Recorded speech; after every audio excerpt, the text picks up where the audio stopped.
I'm shocked at this. There's also this set of files in the file. This is investigation into the potential co-conspirators of Jeffrey Epstein.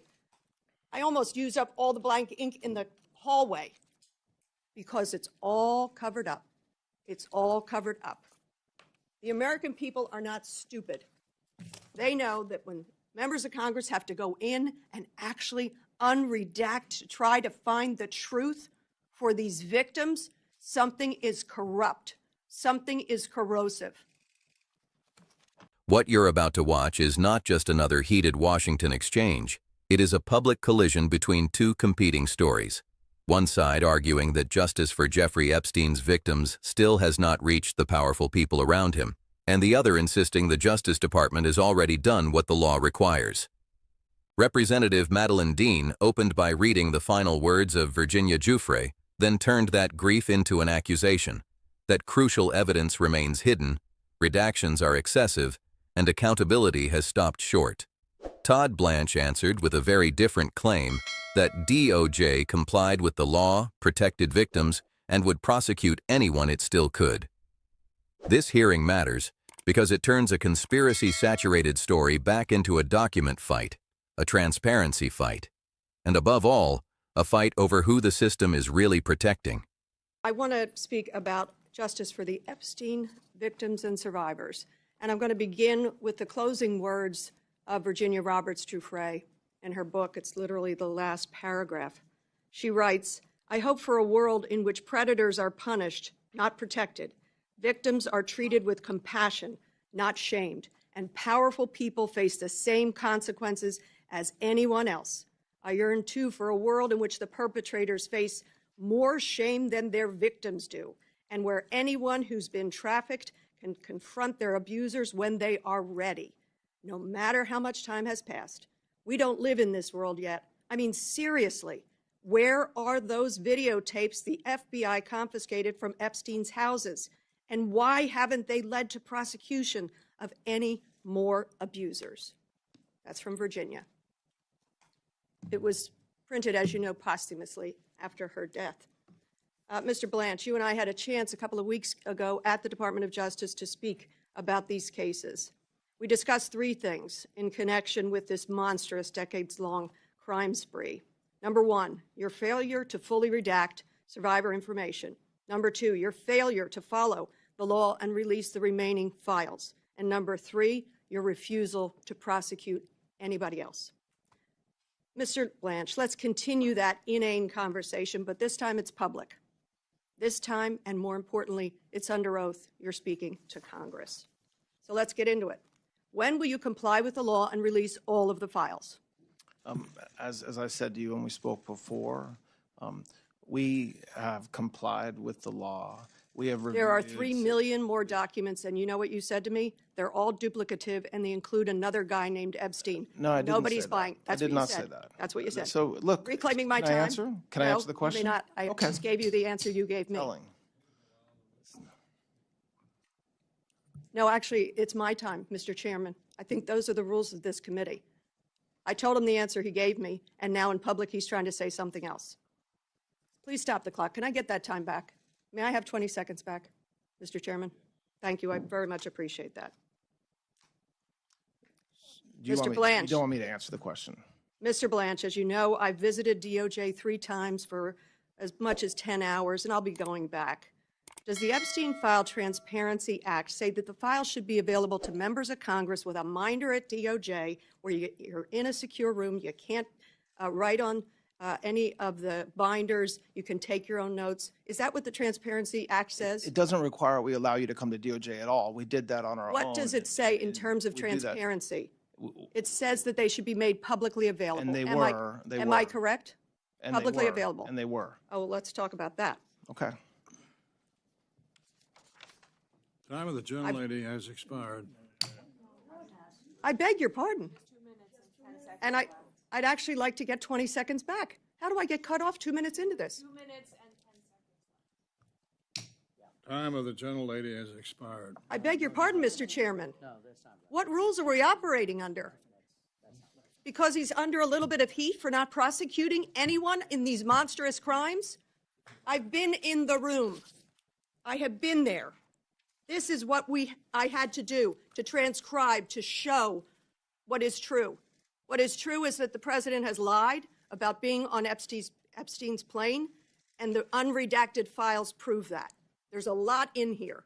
I am shocked at this. There's also this set of files in the file.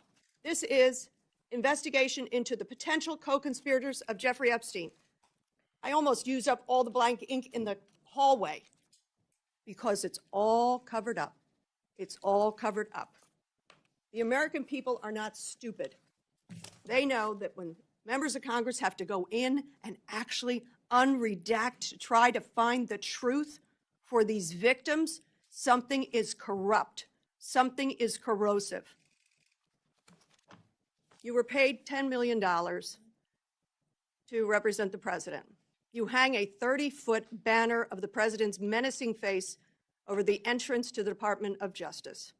You said that if you were terminated or not moved forward as Attorney General, you would say to the president, "I love you, sir." So I have one question for you. Is your obligation to the victims and survivors of Epstein's heinous crimes and all his perpetrators, or is your first obligation to the President of the United States? So without a doubt, we want to bring justice to every victim. When will you bring that justice? Can I please finish? Excuse me. Can I finish? It's been decades. When will Can you I bring, finish? When will you bring the justice? So as I was saying, When will you prosecute? Oh. And who will you prosecute? Can I Please speak? allow the witness to answer. You told me in our So I'll conversation tell you so blamed the victims. Every victim Let the record of Mr. reflect, Epstein. he told me that the victims didn't give good names. Let me be crystal clear that this Department of Justice will always protect victims and will always prosecute anybody we can, okay? Full stop, no ifs, ands, or buts, okay? What you are showing in a game of showmanship are redactions because of victims, because that prosecution memorandum Perpetrators. talks about, excuse me? Perpetrators, too. How do you know that? Go ahead. Talk to the Exactly. victims. So Talk to the victims. they're victims' names, which we are required to redact, required by law to redact, which we did. Okay. So I take Mr. umbrage Chairman, to I the realize idea. I'm over time. I thank you for that indulgence. I want to ask for unanimous consent to enter records onto the record. May I do that now? Without objection. Thank you. The Time first, of the gentlelady has expired. Mr. Alford. I would like to enter these records. May I please list what they are, sir? Dean's choice to begin with Virginia Giuffre was not rhetorical decoration. It was strategic framing. Instead of opening with procedure, statute, or committee rules, she started with the voice of one of the most recognizable survivors linked to the Epstein case. That instantly changed the emotional temperature in the room. The hearing stopped being about paperwork and became a question of moral legitimacy. If victims asked for justice, why does the public still feel shut out from the full record? And if the government says it has already complied, why does that answer still sound incomplete to so many people following this case? The force of Dean's opening is that it turns bureaucracy into betrayal. Whether you agree with her or not, she was telling viewers that this was no longer just about files. It was about trust. You've had your chance. Mr. Alford. You're denying me the chance to list what these records are? Mr. Alford. Thank you, Chair. Mr. Attorney General, would you like to respond to any of these allegations? Well, look, I think that the idea that this Department of Justice does not stand up to victims and does not do everything we can, stand up for victims rather, do everything we can to prosecute anybody who harms our most vulnerable, ignores the facts. We will always protect victims. We have said from the beginning, anybody, whether it's their lawyer, whether it's a victim who wants to meet with the FBI or who has information, they don't have to come in. They can use their lawyers. They can use nonprofit groups. I've spoken to nonprofit groups. My leadership team has spoken to nonprofit groups and victims. When we released the Epstein files earlier this year, I spent the whole weekend on the phone with many of Epstein's victims' lawyers, and Director Patel has said the same thing. And so I will say again, if there is a lawyer or a victim who has information, please come forward. And it doesn't mean coming forward to a congressman's office. It means coming forward to the FBI. And if there's nervousness or if there's something that it's a difficult thing to do, we will work with you. That's what we do. That's what the FBI does. And that's what we've said for months and months, and it remains as true today as it was the first time we said. I had no intention of asking about Epstein, but there were 3 allegations made of failure to fully redact victims' names. Have you done that? So we were required by law to redact victims' names. We did not get to choose victims. So what the judge told us in New York was if somebody identified themselves as a victim, we had to redact that. And that's what we did. And Has there been a failure to prosecute perpetrators? Never. And if we learn of a bad guy that we can prosecute today, we will prosecute him today. Has there been a failure to release all the files? No. So we reviewed more than enough. We over-collected on purpose to make sure we could comply with the law. And so necessarily by over-collecting, some of the materials we collected were not responsive. They had nothing to do with the Epstein files or the Transparency Act. This is the core dispute of the entire video. Dean says the law demands public transparency and that what has been released so far is not enough. Blanche says the Justice Department already met that obligation. That sounds simple, but it is where the story gets explosive. Because once both sides claim the law is on their side, the argument becomes not just legal, but interpretive. What counts as meaningful transparency? Is access inside DOJ under supervision enough? Are heavily redacted files still public disclosure? And when officials say millions of additional documents are duplicative or non-responsive, are they describing reality or managing outrage? This is why the hearing became so tense so quickly. Each side was not just answering a question. Each side was defining what truth released to the public actually means. At this point, the hearing stops sounding like a routine oversight exchange and starts sounding like a credibility war. Dean is not merely saying the public deserves more files. She is saying the explanations themselves are implausible.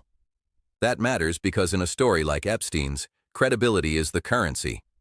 People have spent years hearing that there are more documents, more names, more leads, more tapes, more unanswered questions. So when Blanche argues that the department over-collected, reviewed broadly, and included material that may not even be responsive, Dean counters with the exact emotion that drives public suspicion. Nobody believes that answer is the whole story. And once that suspicion is on the table, every redaction looks political, every procedural limit looks protective, and every official assurance sounds less like closure and more like containment. Here is where the hearing becomes politically radioactive. Dean is no longer focused only on files and redactions. She shifts to motive.